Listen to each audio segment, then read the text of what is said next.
Welcome to The Point. We have 4 very exciting programs about the world economy. And I don't know a great deal about the world economy, so I've purposely brought with me somebody who's a personal financial advisor and spent a whole of his life advising other people what to do with their finances. He's also a very deeply committed Christian. I'd like to introduce you straight away to a good friend of mine, Graham Bridger. Graham, welcome to the show. Welcome. Thank you very much indeed, Richard. Thank you for the invite. Well, it's a great pleasure to have Graham on the show.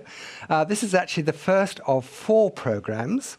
This is the introduction to these 4 programs. But before we actually talk about money at all, we're going to ask Graham to talk a bit about himself and how he and his wife amazingly became Christians together at the same time, even though they were thousands of miles apart. Graham, tell us all how that happened. Well, our lives were going the way they were, which wasn't ideal, shall we say. I was on my way to America, right, where I was going to the International Financial Planning Conference, and I took with me a Bible. I had no idea why I took it. I just felt the need to have a Bible. I've never read one before in my life. Yeah. And on the plane, I also took a book, and the book was called "Is Anyone There?" Mm-hmm. Which was a good question. I was beginning to ask that question in the light of we'd been through the '87 financial crash, yes, and I was beginning to ask those questions. Is anyone there? Yeah. So I took that book with me by a chap called David Watson. Mm-hmm. And when I came back from America, I discovered that I'd made a commitment on the aeroplane to Jesus. Yeah. I understood about him for the first time in my life. Been to a church school, never understood anything about anything. Mm-hmm. And my wife had read a book by the same author, right, and she'd come to the same conclusion and said the same prayer. Right. When we tried to compare times, we more or less came to the conclusion that it was probably the same time, even with a time differential. Amazing. So it was an amazing thing, yeah. That's a real God event. Yes, it was. I mean, I've heard of people being converted together, but you were converted together even though you were 3,000 or 4,000 miles apart. Exactly, yes. That is extraordinary, isn't it? It was. And which year was that, Graham? That was 1988, February 1988. Yeah. Yeah. Graham, perhaps you'd like to summarise the 4 programmes to the viewers. You can look straight at the camera. Mm-hmm. Just tell the viewers what these 4 programmes are all about. Okay, well, the idea is I do this at conferences, and I'm trying to take people on a journey, and the journey I call is from illusion to reality. So today we're doing the introduction to it, and then in the next 3 programs we're looking at the illusion next, followed by the reality, and then finally we're looking at the choices. People have asked me what are the solutions, and I have to say, well, there aren't any specific solutions, but there are choices. So that's the journey that we're going to be going on. And can I just ask you, Graham, tell us a little bit more about your professional life. I know you started with Westminster Bank when you were 17 or 18. Yes, I started in the Westminster Bank when I was 17. Right. That went to become, it merged with, I think it was the National Provincial, and it became NatWest Bank. Right. So that was where I was until I was 30. Right. And then at 30, I came to the conclusion that I'd had enough of banking. I think banking probably had enough of me as well. And I became involved with the sort of sales side, right, just towards the end of that.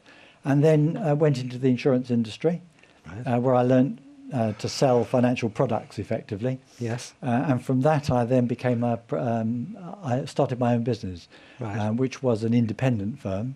Right. And from there, I've just gradually moved from one firm to another until I started another firm, and then I became involved latterly with my career with 4 other people, and we set up our own financial services company for professionals. Yes. Where we used to provide advice for individuals and corporate situations. Right. Now, I believe you took retirement round about the same time as the 2008 financial crash. Yes, is that right? That is absolutely right, yes. Now, rather than me telling the viewers about the financial crash, perhaps you could tell the viewers a bit about the financial crash. Okay, well, yes, I mean, I'd got to the stage, 2008, where I was going to have to put into practice all that I understood about financial planning, all the models, the risk management models, and I knew roughly what sort of products that I'd have to become involved with. I was fairly comfortable with it. And then, of course, came the 2008 global financial crash, started in Iceland and then America with Lehman Brothers collapsing. And very quickly, I had over 300 clients at the time, many of those clients all ringing me up, wanting to know what they should do with their money, many of them panicking and even asking me whether they should take it out of the bank. Quite new for me. I was quite shocked with the whole thing. And I really came to the conclusion that I knew a lot less than I thought I knew. And it caused me to have to think, well, I'm going to have to research this and understand what exactly is going on, because it was brand new for me. I had no idea what I was facing.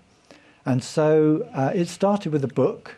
I picked up a book, and I can't quite remember how I got it, but it was by a Christian economist called Anne Pettifor. And she'd written this book, which was called The Coming First World Debt Crisis. And that itself attracted me. And when I read it, I then came to the conclusion that I knew even less about the world economy than I thought I did. And it started me on a road for research. And that's the road that I've been on for the last 6 years. And we were talking before the program, and I believe you have literally thousands of hours of videos and MP3s on your system, computer system at home. Yeah. And you've basically changed your life to research the world financial system as it is. Yes. And you feel called by the Lord to talk to Christians worldwide, but particularly in the UK, about the coming financial storm. That's correct. That's right. And you really feel called by the Lord. Yes, I do, because when we became Christians, that's my wife Sue and I, when we became Christians, very shortly, in a matter of months after we became Christians, the Lord gave my wife some visions, really, and dream, a specific dream. And that dream, which she woke me up at about 3 o'clock in the morning to tell me about it, and it was along the lines of the end of time, in a sense. She was being lifted up from the earth. We were looking back on the earth, and we knew nothing about Scripture at the time. Right. She was then told by the people that we were involved with in the very first church that it was all to do with the rapture. Right. And so over the years we understood that more, and then we discovered that the Lord had given Sue also prophetic understanding. So she would receive just pictures in her mind and words of Scripture. And she gave me a Scripture, which was right at the beginning, which was Habakkuk 2:2-3, which speaks about the end of... It talks about the end of time, effectively. Well, I thought it did at the time. It speaks of the end times. Yeah. And we sort of held that in ourselves for all those years. Right. I used to apply it in all sorts of different ways in my Christian walk, wondering whether this is what it meant. And it's only in the latter period of the last year or so, as the Lord has seemed to move me towards what I'm now doing, that we've begun to apply it more to Matthew 24, scriptures that Jesus was talking about, what to expect. Yes. And so as I've become involved more with the financial scene, and I've understood what's going on more, and I've looked right across the spectrum. So I've looked at business, wealth management groups, yes, not Christian groups specifically, no, and listened to what they're all saying, commentators, politicians, ex-politicians, and I've begun to realise that their understanding of the situation has been quite considerable. Yes. And then my wife has been looking at Christian prophetic websites and understanding more from a Christian perspective what's being said. Right. And I've been sort of cross-referencing them, right, looking at them and trying to get them into a framework. Right. And thinking more and more, well, I do believe that we are, as it were, walking more in the end-ish times. I'm not trying to put time frames on it, not trying to make any predictions, but that's the feeling I've got about the situation we're in. Right. Now, Graham, we've got a couple of videos. You tell me when you want to fit these videos in. Okay. Well, I think maybe the first video could go on now, actually, because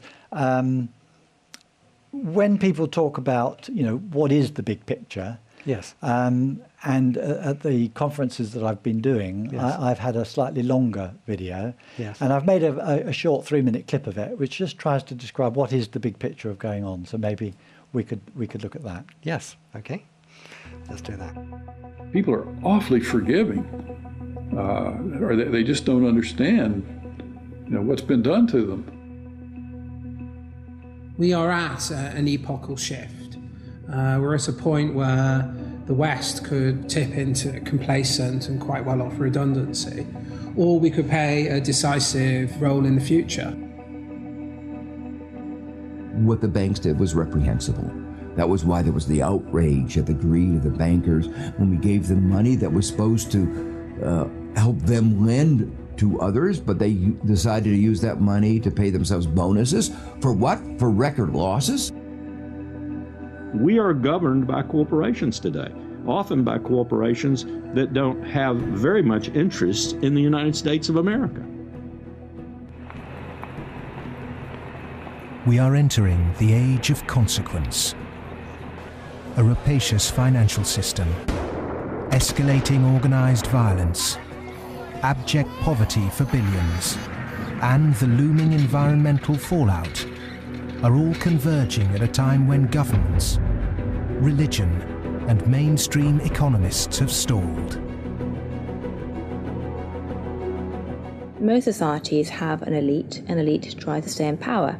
And the ways they stay in power is not merely by controlling the means of production, to be Marxist, i.e. controlling the money, but by controlling the cognitive map, the way we think. And what really matters in that respect is not so much what is actually said in public, but is what is left undebated, unsaid. There's a vast apathy. There's a vast amoralism, even a political nature to it. That is to say, there are vast numbers of people who don't give a damn. In the United States, for example, you find a tremendous emphasis on all kinds of television programs that distract people from what's really going on. Sports is a big part of that, as it was in the gladiator times.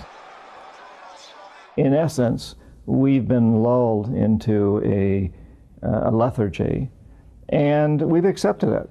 The baby boomer generation were born into this age of decadence. Perhaps unwittingly, they've broken the unspoken intergenerational contract.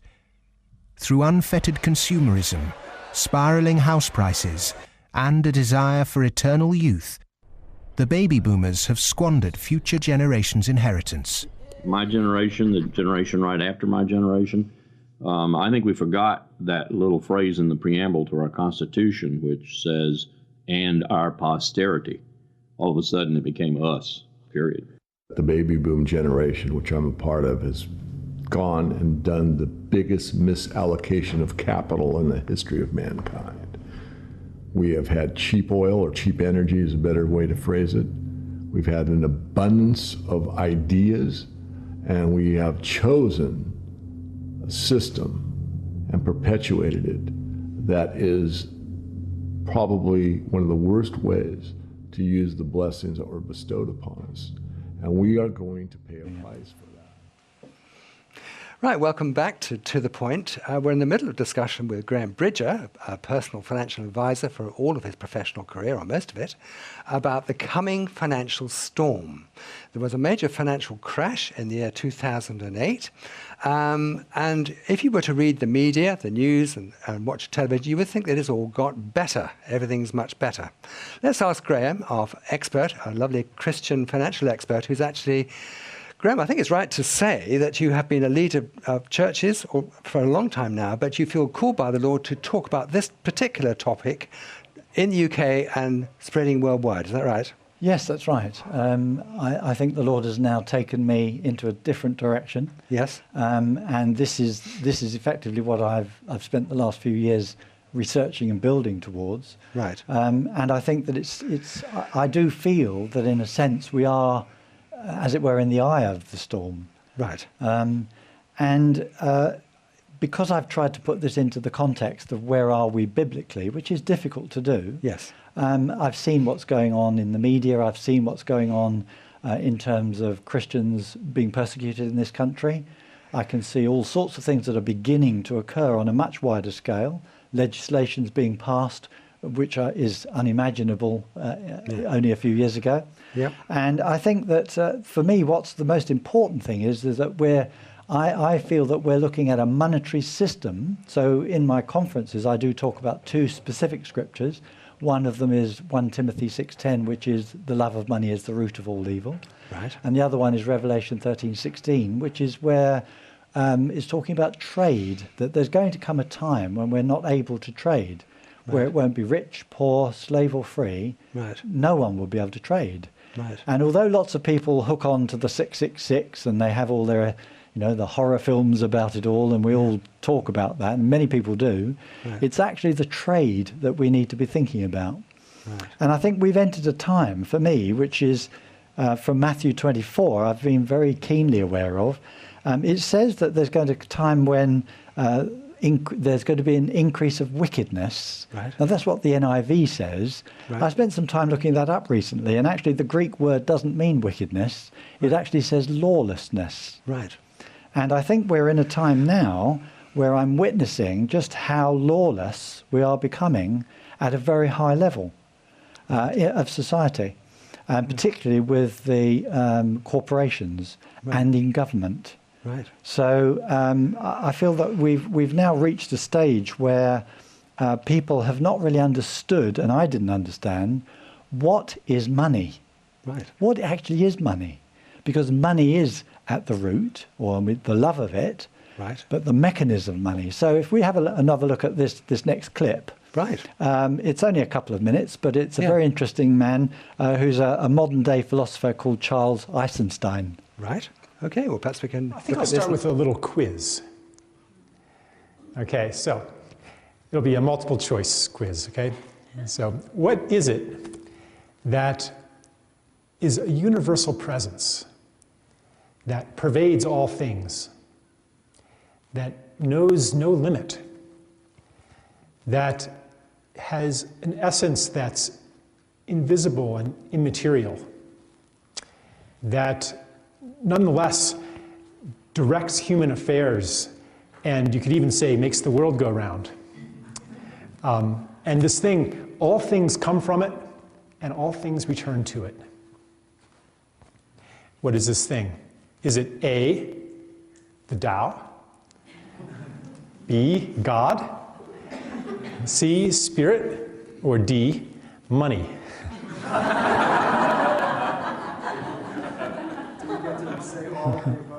Yeah, or all of the above. And it's really quite striking that money has all of the same properties that we ascribe to spirit. If you have, I mean, we have like all these machines, all these factories, all of these human capacities, but if there's no money, then nothing happens. As we're seeing today, as a lot of cities go bankrupt and all of a sudden they can no longer, they're laying off firefighters, they're turning off streetlights, and all of the people that once did these things are still there. All of the machines that once did these things are still there, but something left, something that you can't even really touch. I mean, you can touch dollar bills, but that's not the essence of money. It's not. There's nothing intrinsic about that piece of paper that makes it money. So it's as if some immaterial spirit has fled, has abandoned the world, and now all of these... Welcome back to The Point. We're in the middle of a financial discussion with an expert, Graham Bridger, who's a personal financial advisor. That clip just concluded on the subject, what is money? Perhaps you can educate us, Graham, about what money is. Well, we will cover that as we go through the series. Right. But as the Charles Eisenstein talks, he's trying to tell you that money, in a sense, has a sort of an essence to it. He talks about it as like it has a spirit. And the understanding behind money is where I felt so inept. As a financial advisor all those years, I thought, I'd never had to ask myself, what actually is money? You just take it for granted. It's something we use every day. Sure. It's something that we trade with. It's something that we buy and sell with. But to actually understand what's underneath money is where we're going to try and go. So that's why on my website, and as we're going to cover in these programs, I talk about my website as being illusion to reality at Money Roots. Right. So Money Roots being the root, and the illusion and the reality. So we need to, as a people, we need to understand what have we lived under. And really for the last 40 to 50 years, we've lived under what I would say is an illusion. Right. So our standard of living, everything that we've become used to, is in a sense an illusion. Right. But what is that illusion? Yeah. What has it caused us to live like? What sort of standard of living have we become used to, and why? Yes. What things do we take for granted? Then you look at the reality, which we will be looking at, and saying, well, if that's an illusion, what then is the reality? Yes. And I think for many, that's where the shock starts to come. Yes. Because the reality doesn't tie up. What we see in the mainline press is effectively an illusion, or they're not really wanting to get to the true facts. Right. And when you start to look at the facts, it becomes uncomfortable. Yes. And I found it very uncomfortable when I first I first looked at this. I found it uncomfortable. I suffered from fear. Yes. I suddenly was exposed to something that I'd never been exposed to. Yeah. And I think we've got to be honest about that. And I think a lot of people aren't. And so we've got some choices to make. Yes.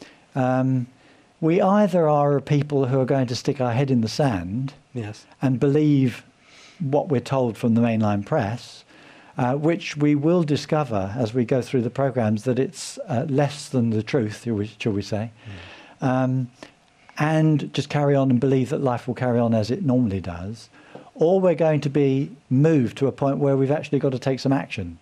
Right. Well, that action means that we've got to take some responsibility. Yes. Instead of putting it all on others and assuming that everything's going to come right, we've got to say no. There's some facts here that we should look at, because I will be saying it's going to affect the way we live, whether we like it or not. So either that's going to be a shock to the system, and the inevitable that goes with the shock. I think I've compared this sometimes with a bereavement. Yes. You know, I think to start with, when I started to think about it, there was a sense of bereavement. It's like, that's not the future I had envisaged for maybe myself or my children or grandchildren. No. And then coming to terms with what that possibility may be. Now, a lot of people have said to me, well, that's very dark and not full of very much hope. And I would say that's true in a sense. But as Christians, we've got to discover what is our hope. Yes. And our hope isn't in this world. That's right. And I think that's something that Christians and I had to come to terms with. Just how comfortably are we in this world? Yes. And the Bible talks about Paul speaking all the way through Scripture about preparing for the return of Jesus. Yeah. Now I know we can say, well, that's 2,000 years, but actually that's what he said to all his disciples. Yes. And I think if we are going to be disciples of Jesus, then we are going to have to come to terms with what does that mean in terms of how do we live. Yes. So the choices that are going to be presented, they're choices for those that are Christians who believe, and there are choices for those who are non-believers. Yes. And those that are non-believers are actually, many thousands of them have already come to terms with where we're heading. Yes. When we look at the lack of resources, we look at what's going on in the world, in the monetary system, they've understood it. Yes. And they are now beginning to realign their lives. Yes. Sustainability, self-sufficiency. The unfortunate thing is that they've come to one conclusion which gives them hope. And that hope is that they are going to come out the other side to a better world. That doesn't quite tie up with what the Scriptures say. No. And so we as Christians have got to decide how close are we to living in the world's and the world's hope, and how close are we to living with what Jesus actually says.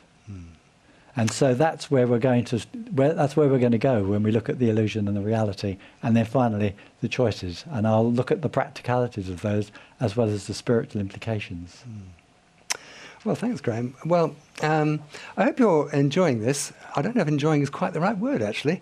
We're talking about the coming financial storm. Now, I've been talking on and off on the telephone and chatting to Graham for a long time about the coming financial storm.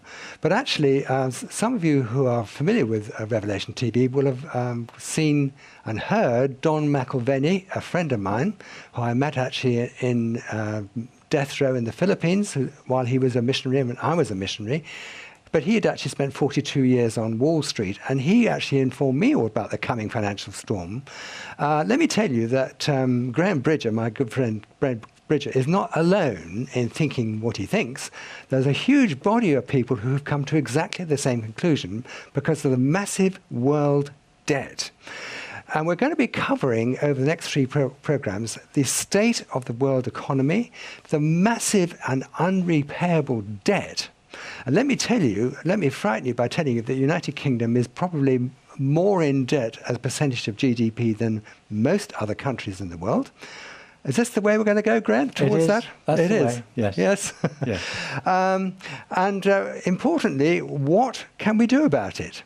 So this is a very, very interesting subject. It's an uncomfortable subject because we're going to have to stop burying our heads in the sand, as Graham has just said, and learn what the real state of the economy is. We're going to have to see what is presented to us and then learn from Graham of the coming 3 programs what is real and what to do about it. So look forward to seeing you on the next program about the coming financial storm. God bless you. Thank you for joining us and see you next time. God bless you.